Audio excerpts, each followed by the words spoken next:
Thank you, Mr. Williams, and a pleasant good evening to all who are watching via various means. First, I want to wish my colleagues, Dr. Wilkinson and Dr. Laws, a restful evening.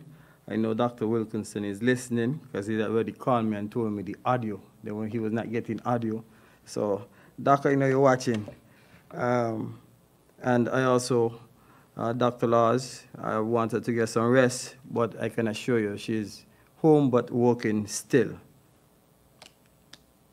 The present weather conditions that is being faced in the region will be causing some interruptions in the region. To date, we have not received any information whether flights will be disrupted in the Windward Islands. So persons who intend to travel to the Federation or travel to the Windward Islands, please check with the airlines to see if there will be any disruption to any flights.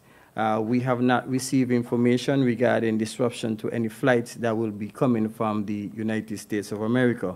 And as such, we will still continue being prepared as if the weekend will not be significantly impacted. Sorry, the flights will not be disrupted significantly by the weather. I have been in contact with a number of the hoteliers to ensure that we put contingencies in place. What do I mean by that? So we have a number of our guests for Nevis who actually arrive at RLB. In the event that the water taxis are affected by high waves or high surfs, we have a contingency in place with a hotel where they can stay until the waters are calm enough so that we can get them over into Nevis. So to those hoteliers, I want to thank you for being proactive and also for collaborating with the National COVID-19 Task Force. I also want to inform you, the general public, that the COVID-19 Task Force continues its weekly meeting. Yesterday, the task force was given an update by Mr. Elmer Burke, by Mr. Williams Hodge, but we call him Vincent Hodge. I don't know which one to call him, William or Vincent. Minister Phipps said use William, Vincent, whichever one you want. P.S. Hodge, I guess, all is the same, yes? So, and we also had a presentation by Ms. Lewis, and we were quite happy for the information provided, which guided a number of recommendations, which was read out by Superintendent Henry. As a result of the potential threat of the weather, we sought to advise the Cabinet, for the Cabinet to consider the opening of hardware so that persons can get relief supplies so that they can prepare shore their homes for the inclement weather that may potentially affect us. I'm hoping that the trajectory that has been forecasted by the National Hurricane Center, but locally by my colleague, Mr. Elmo Burke, that it will stay south and we welcome the rain. However, as I said this, I want to advise you on some hazards that have been happening in the Federation thus far. Persons traveling in the area of the Southeast Peninsula in particular, the John F. Kennedy Highway, as you start to ascend the John F. Kennedy Highway, there are rock falls. So please exercise caution if you are given permission by the police to be on the road while traversing that area. So I don't want anybody to run over one of those rocks and then one of your tires are flattened and then we have somebody go over the cliff or roll down the hill. So please, I'm appealing to you to exercise caution while you are traveling these roads. I am also asking persons to exercise caution in parking your vehicles in known waterways, for example, Westbound Gut, College Street Guts, and other guts throughout the island. There are many waterways that interface or interact with our road networks, and in this regard, this can interrupt the flow of traffic. Thankfully, we have curfews and lockdowns, so persons should not be on the road. However, we want to ensure that our security forces that will be patrolling will exercise caution in doing so. And persons who need to be on the road, please exercise caution. We have engaged ACP Adams, the Commissioner responsible for operation, to consider giving persons who have vehicles parked in the gut to just go remove your vehicle from the gut, park your vehicle in a safe area, and then please return to your home immediately. The National COVID-19 Task Force was also engaged by the Nevis Culturama Committee, where we received a presentation from Mr. Abonati Libad, whereby they gave us their proposal for Nevis Culturama. However, at this present time, they have indicated that they will attempt to move some of the activities to a virtual platform.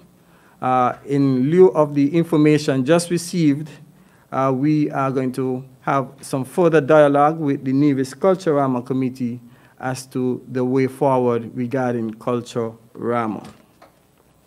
I want to take the opportunity to thank all the food distributors and retailers throughout the Federation for their patience and cooperation. I also want to thank the Commissioner of Police, who is a senior member of the National COVID-19 Task Force, Superintendent Henry, and all senior members of the police force who have been facilitating these retailers in terms of allowing their staff to restock their shelves and also to be able to go to the distributors, the warehouses, and collect their food items so that they can restock. This is in preparation for the limited days of operations where persons are going to have to go and get some supplies. However, let me pause here. I want to appeal to you, the general public. As my colleagues before me would have stated, if you do not have to leave your home, please stay at home. 2, please consider sending one person from your household to go and shop on your behalf. If you have multiple places to visit for essential services, please develop a plan where one person from your household can go to one place and one person from the other can go to another place. This would reduce the number of persons gathering at any one location at any one time. Please consider these tips. We are also asking retailers and distributors to do their best to ensure that the protocols are followed. Please ensure that you limit the number of persons as per the capacity of 30 square feet per person within your establishment, that's in the inside of your establishment. Also ensure that you have persons monitoring the highly touched areas, and frequent sanitizing is done, frequent sanitizing of the shopping carts, and also that the necessary distance between individuals is maintained as much as possible. We want to ask that these retailers, whether it's supermarkets or corner shops or rural shops, as we call them, or whatever we want to call them, that you do your best to protect your cashiers who will have to interact with individuals. And the best protection is to ask them to wear the mask. Please ensure that you have a sign indicating that for you to access the property, you must wear your mask, and to enter, you must wear your mask while inside, and please encourage them to wear the mask while leaving the property on their way to the next stop. I also want to reach out to the public transport service providers. Please ensure that your customers who you will be transporting from point A to point B sanitize their hands before entering your vehicle, and also that they wear the mask while in the vehicle, and please encourage them to wear the mask wherever they are going. The National COVID-19 Task Force continued its engagement today, whereby we looked at the strategy, the security strategy for the policing of the curfews, the 24-hour lockdown. We also looked at our communication strategy, and we also looked at we also received updates as to what is happening at Nevis regarding the management of the borders, meaning the moving of persons from St. Kitts to Nevis and Nevis to St. Kitts. And from the updates and the information received, we are quite comfortable that it is being properly managed. In order for you to move, you would have to receive permission from the Commissioner of Police for you to traverse between islands. To date, we have seen persons who are either in quarantine at Nevis and needs to travel to St. Kitts where they reside, or persons from Nevis who who have been quarantining in St. Kitts that need to go to Nevis, those are the numbers we see moving between St. Kitts and Nevis. Again, allow me to appeal to all that if you do not need to move or travel at this time, again, please stay at home. The National COVID-19 Task Force, in its effort to be proactive, we have begun the discussion of the reopening strategy when the time of the lockdown ends, once we see a steady progression of the downward decline of positive cases or positivity rate. Once this is steady and the science advises us that we can now safely reopen, we will be consulting with a number of stakeholders throughout the Federation in terms of opening sector, the prioritization of sectors, the protocols and measures that will be in place, the recommendation of the support by the regulation for us to do so safely. This is something that we are going to take seriously, and it's going to be done thoroughly and methodically because we are thinking of sustainability. There's a major focus for us to review the protocols for the returns of cruises. That's on the top of the priority for us, the return of cruises, and also, as stated by Dr. Wilkinson in his presentation on leadership matters, the possibility of reducing the quarantine period for persons entering the Federation of St. Kitts and Nevis. I also want to wear in my two caps as the National Disaster Coordinator. It would have been my responsibility as well to engage a number of our national subcommittees. In this regard, I want to focus this afternoon on the National Utilities Subcommittee. So there were a number of reports that were being circulated and videos regarding the lightning strike that would have occurred in the Bastia area. In my consultation with Mr. Clement Williams, I don't know him as Clement. We went to school together, so I know him as Jomo. I was just teasing P.S. Janelle Lewis, who we all used to walk across the field and Bastia High School together. So I said, P.S., don't tell me Clement, tell me Jomo. In our discussion with Mr. Williams, I would have received a communication from Ms. Patrice Harris on behalf of Mr. Clement Williams. And it states the following. Update from Skellig. There were several outages caused by the lightning strike this morning. Outages were reported in the Buckley's Park, Limekeel, Pine Gardens, Shadwell, West Farm, Frigate Bay, Boardwalk, Calypso Bay, Boyd's, and West Farm. The team were able to successfully restore all of the outages by midday. We wish to confirm that the videos circulating on social media are true. The strike did cause a pole to split in two in the Limekeel area. Our teams were able to respond quickly and power was restored. There was no damages to life or property. There were also reports of low voltage in the Boys and West Farm area. Our teams responded and the issues were resolved.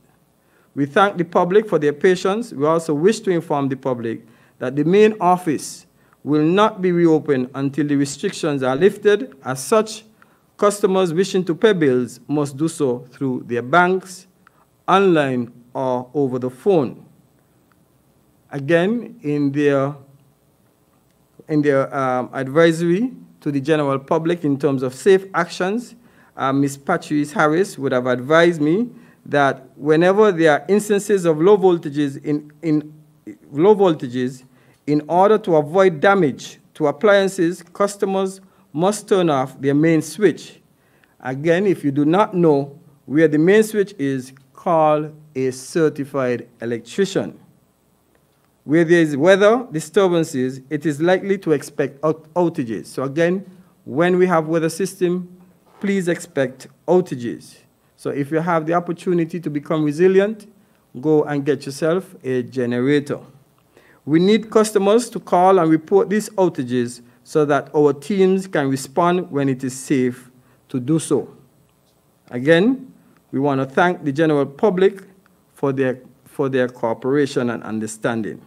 This is on behalf of Patrice Harris, on behalf of Mr. Clement, I tell you his name, Jomo Williams.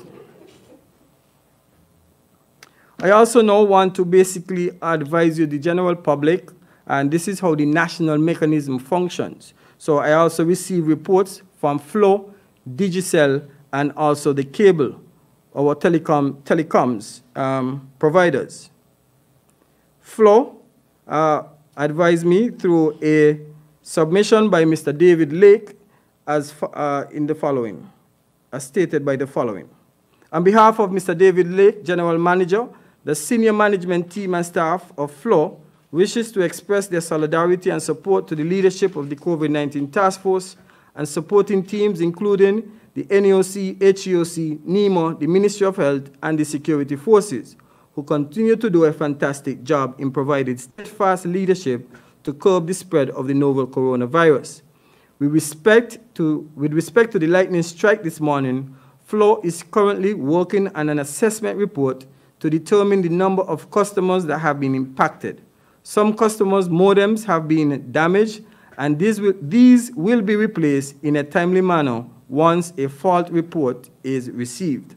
Flow, therefore, implores all customers that were impacted to report services issues by dialing 611 or sending a WhatsApp message to our virtual store, 669-3569. Additionally, Flow retail store on St. Kitts will be open with limited access on Thursday and Friday from 9 a.m. to 1 p.m. for technical support and critical customer care only. Again, technical support and critical customer care only. Flow wishes to remind all customers to unplug both electrical and telephone lines from their modems and to set top boxes to protect them from lightning damage. Continue to stay safe and connected during this inclement weather. If you would permit me, I would also like to read the joint statement that was issued by the telecoms provider. And this is that the Digicel will be, to ensure that citizens of the Federation remain connected, Digicel, St. Kitts Nevis, the cable and Flow are taking actions to ensure that our citizens continue to have access to the full suite of telecommunication services. As such, the cable, Digicel, and Flow will operate under the reduced working hours of 9 a.m. to 1 p.m. on Thursday 1st and Friday 2nd July, and again on Thursday 8th and Friday 9th July for technical support and critical customer care only. Customers must observe all COVID-19 protocols, including face masks, hand sanitizers, temperature checks, and limited time in stores. And limited in-store capacity. I really need glasses, man. Over the upcoming period of restricted movement, our telecommunications providers will endeavor to ensure that all of our citizens remain connected during this time. All customers are encouraged to utilize the non-contact option for bill payment and access to customer care. This non-contact option listed below are available via the respective social media pages of Digicel and the cable. And here it gives you the contact information, which may take a little too long for me to read, but I will just give you the website, www.digicelskn.com, thecable.net/pe, and you could go to discoverflow.co/fastpay 2.0. In speaking with Ms. Pat Walters from the cable also received minimal damage from the passage of the weather system. Also, Ms. Dion Mtaj reported minimal damage as well, and their teams are doing further assessment to their systems. I also received a report from Mr. Williams, the Director of Water Department, that the source at the Wingfield area had to be disconnected for approximately 2 hours due to the heavy due to the heavy muddy waters that would have rushed down from the mountainside. This was disconnected, and further assessment is being done in this particular area. So, ladies and gentlemen, you see what the impact that tropical systems can have on the Federation, whether directly or indirectly. And in this regard, I want to ask you to continue to prepare, be resilient, use the opportunity on Thursday and Friday to go to the hardware stores, get yourself whatever supplies, materials to either restock or either to make repairs on your homes. I want to take this opportunity right now to thank Ms. Janelle Lewis and the work that her team is doing, in preparing these care packages. They're working day and night to ensure that they collect the information, prepare these packages which are personalized for each household, and then have them delivered to these households. I also want to thank 869 To Go, who have decided to partner with the Ministry of Social Development to help deliver these items. I also want to thank Mr. Jason Clark, the convener of the National Transportation Committee, who has been working assiduously to ensure that we have drivers and that we have access to the government resource vehicles to be able to deliver these care packages. We're asking persons to be patient. There's a lot of work to be done. There's a lot of information being collected, and we are going to reach to every single one of you. I also want to thank the NEMA district volunteers, in particular the district managers and assistant managers, for their diligence that they have done in collecting the information for the voucher program that is being supported by Social Security. So again, these are the mechanisms that we have in place as a small island developing state to ensure that we are resilient as a nation once we are faced by any type of hazard or disasters. With that said, I want to thank the general public for your support. And the last thing I want to say, tomorrow's behavior has to be one of good order and discipline. If we do not have good order and discipline, in the next 14 days, we may have potential challenges. The pattern has been set that if you don't have good order when we go to these supermarkets, when you go to the hardware, and then you don't wear your mask, you don't do the necessary things to protect yourself and your neighbor, then we may have challenges 14 days down the road. So this is what's going to happen. From next week of the limited days operation, we are going to monitor the next 14 days thereafter to ensure that no clusters develop from the opening of these 2 days.